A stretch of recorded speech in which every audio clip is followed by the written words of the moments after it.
o hábito de analisar as coisas de forma racional, de forma lógica, né? Buscando nos fatos alguma forma de explicar uma situação. Então, 37%, segundo o Datafolha, de opiniões favoráveis ao Bolsonaro, e então a gente encontra como explicação os R$ 600. Né?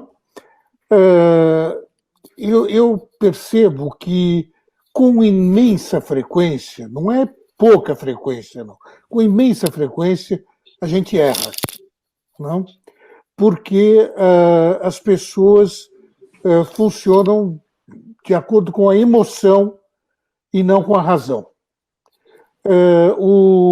Tem uma matéria hoje na Folha de São Paulo, uma matéria do Hélio Schwartzman, dizendo, o título da matéria é o seguinte: o Brasil merece Bolsonaro. E diz o seguinte, que o fatalismo é o nome genérico dado às várias doutrinas filosóficas, segundo as quais o futuro, por necessidade lógica, determinismo causal, ou mais simploriamente pela vontade de Deus, está traçado desde o início dos tempos, de modo que resistir é inútil. Ou seja, o Bolsonaro está aí porque Deus assim quis, além do que ele foi eleito, né? Foi democraticamente eleito, apesar de todas as fake news, etc.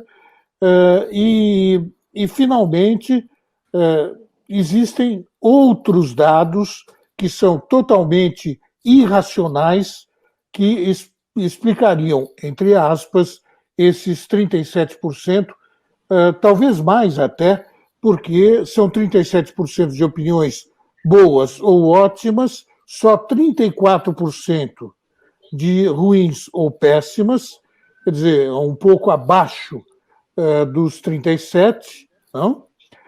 E, além do que, nós temos uma situação na qual, segundo todas as pesquisas, neste momento, Jair Bolsonaro não só estaria, se as eleições fossem hoje, no segundo turno, como venceria contra todos os demais candidatos. Não acha que existem outras explicações que nos passa assim de longe e longe das explicações que são realmente racionais e lógicas? Não tenha dúvida. Se a gente tentar construir uma linha de raciocínio em que você não tem apenas uma lógica que explique, né, esta situação que aí está, mas alguma coisa que gira em torno também de uma racionalidade que dialoga com a emoção, porque nós estamos falando de um público que, por conta também de vários aspectos, mas a gente pode entender, né, os governos anteriores, né, e toda a divulgação e toda a propagação da corrupção, que as pessoas ancoraram a esse tipo de situação uma certa emoção, um sentimento que é um sentimento de ruptura com isso tudo, né? Tanto que a gente fala do ódio hoje em dia, uma cultura do ódio, né? Como se fosse alguma coisa que normatizasse o ódio.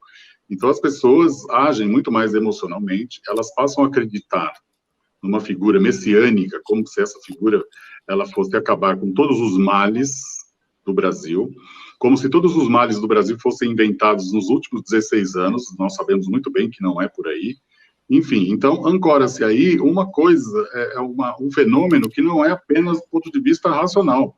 Você tem que começar a entender que talvez esses 37% eles estejam muito mais preocupados, não só com o auxílio emergencial, mas também com alguma coisa que gira em torno do fim da roubalheira, do fim da corrupção, e que essa figura, ela é exemplar por isso, porque vai trazer de volta uma situação de um país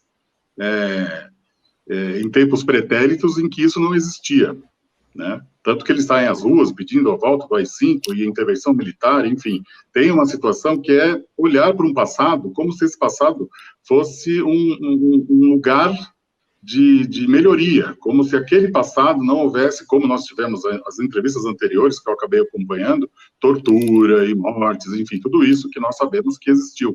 Então, as pessoas acreditam num retorno a um determinado lugar, e esse lugar traz uma certa esperança, né? Quer dizer, tem muita gente que diz assim, na minha época não existe isso. Se você está vivo, a sua época é agora. Então, você não adianta ser essa figura que olha para um passado e acredita que aquele passado é melhor. Então, a razão e a emoção contribuem justamente para essa lógica, talvez essas pessoas entenderem, e esses 37% eu acho um grande absurdo, porque não dá para entender o porquê que hoje ele seria eleito